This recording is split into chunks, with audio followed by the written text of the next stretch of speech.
Շատ լավ, երևի հիմնական ցուցանիշները ես կներկայացնեմ, հետո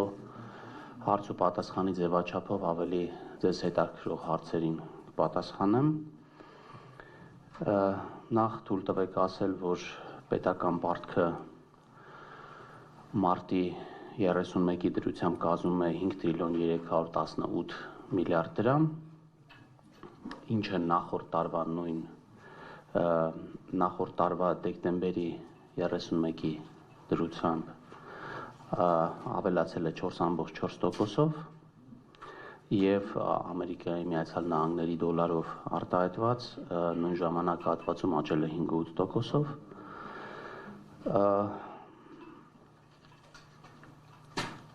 2024 թվականի արդյունքներով պետական պարտքը ՀՆԱ հարաբերակցությամբ նվազել է 0.1%-ային կետով։ Ամերիկայի Միացյալ Նահանգների դոլարով արտահայտված պարտքը կազմում է 13 միլիարդ 581 միլիոն դրամ։ Այս ամբողջ պարտքի ներգրավումը և ծավալները պլանավորված են Հայաստանի Հանրապետության բյուջեով և միջնաժամկետ պարտքի ռազմավարությամբ, որտեղ բացահայտվում է թե պարտքի ներգրավման ծավալը և թե դրանց աղբյուրները։ Այստեղ հատկանշական է նաև արձանագրել, որ վերջի տարիներին ըստ ներգրավման արժույթի և ըստ ռեզիդենտության ներքին պարտքի ծավալը մասնաբաժինը ընդհանուրի մեջ աճել է և մենք հիմա հասել ենք 50%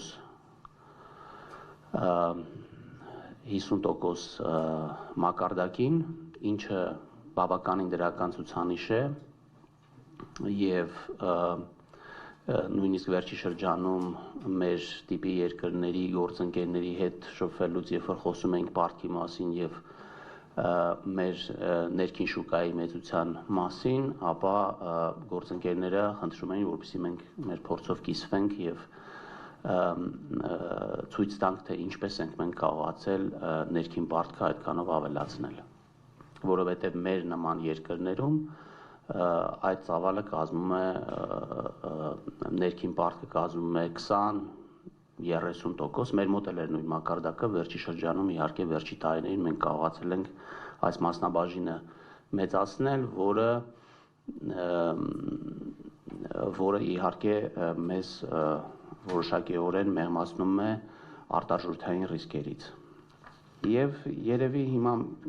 կարճ անդրադառնամ Եվրոբոնդի թողարկմանը, որը տեղի է ունեցել մարտի սկզբին, այդ ժամանակ չէինք կարող մանրամասն խոսել, որովհետև որոշակի միջազգային գործընկերների հետ նաև պայմանավորվածությունների արդյունքում լռության ժամկետ գոյություն ուներ և հիմա կարող եմ ասել, որ մենք հաջողությամբ թողարկել ենք Եվրոբոնդը 750 միլիոն դոլար ծավալով, տոկոսադրույքը 7.1%։ Եթե մի երկու բառ ասեմ, որտեվ այս մասով նաև մեկնաբանություններ են եղել լրատվամիջոցներում, սովորաբար եվրոբոնդերը գնանշվում են ամերիկյան գանձապետական պարտատոմսերի տոկոսադրույքների համեմատ, դրանք համարվում են ուղենշային պարտատոմսեր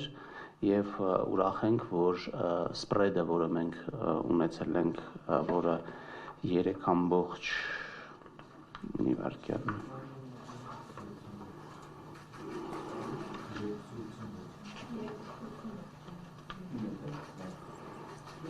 2.86% կետ է կազմել, դա մեր վերջի թողարկման համեմատ, որը կազմել է գրեթե նույն մակարդակի է եղել, որը 21 թվականին ենք թողարկել, 2.84, այստեղ հատկանշական է, որ շուկայի որոշակի փոփոխությունների արդյունքում մեր նման երկրների սպրեդը զգալիորեն աճել է, այսինքն մեր նման երկրները բավականին ավելի բարձր տոկոսադրույքներով են թողարկում, եւ երբ որ մենք նայում ենք շուկային, ապա մենք օրինակ Ուզբեկստանի, Ռումինիայի, Թուրքիայի, Հորդանանի, Վրաստանի այդ համեմատություններով բավականին ցածր սպրեդ ունենք, ունեցել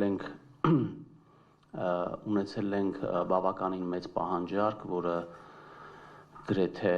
3 անգամ ավելի մեծ է եղել, քան այն ծավալը, որը մենք թողարկել ենք, որը նույնպես հատկանշական է։ Իհարկե նոմինալ առումով տոկոսադրույքը բավականին բարձր է, որովհետև շուկայում տոկոսադրույքները վերջի տարիներին էականորեն բարձրացել են, բայց սա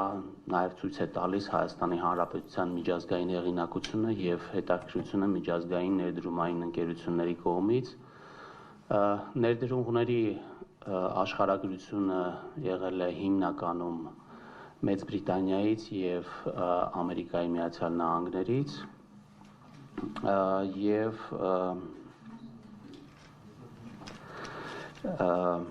Եվրոպան 14%, Մեծ Բրիտանիան 45%, ԱՄՆ 34% եւ Միջին Արևելք եւ Հյուսիսային Աֆրիկան 5%։ Այսքանը երևի, եթե արդեն կոնկրետ հարցեր կան, ես սիրով կպատասխանեմ։ Շնորհակալություն։